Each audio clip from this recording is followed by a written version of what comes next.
Faridpur polytechnic ইনস্টিটিউটের শিক্ষার্থীরা তাদের ৬ দফা দাবি আদায়ের লক্ষ্যে ২০ মার্চ ক্যাম্পাসে বিক্ষোভ সমাবেশ ও ক্লাস বর্জন করে।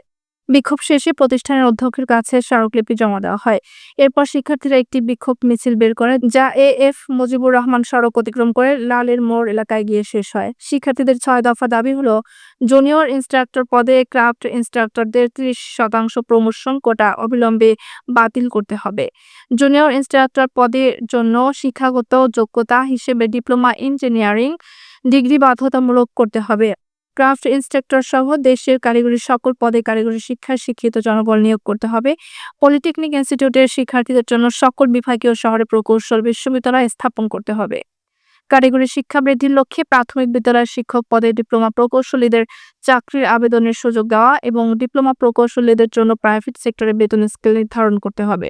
শিক্ষার্থীরা জানান, ক্রাফট ইনস্ট্রাক্টর পদে অবৈধ রিটের প্রেক্ষাপটে বাংলাদেশের সকল পলিটেকনিক ইনস্টিটিউটের শিক্ষার্থীদের ঐকমত্যের ভিত্তিতে এই দাবিগুলো না মানা পর্যন্ত সকল একাডেমিক কার্যক্রম বন্ধ থাকবে এবং আন্দোলন চলমান থাকবে। ফরিদপুর পলিটেকনিক ইনস্টিটিউটের অধ্যক্ষ আক্কাস আলী শেখ জানান, শিক্ষার্থীরা তার কাছে একটি স্মারকলিপি জমা দিয়েছেন, যা তিনি জেলা প্রশাসকের কাছে হস্তান্তর করবেন। তিনি বলেন, আমরা শিক্ষার্থীদের দাবিগুলোর পাশে আছি, তবে আমরা তাদের কাছে অনুরোধ জানাচ্ছি তারা যেন তাদের দাবি আদায়ের লক্ষ্যে ক্যাম্পাসের বাইরে না থেকে ক্লাসে ফিরে আসে।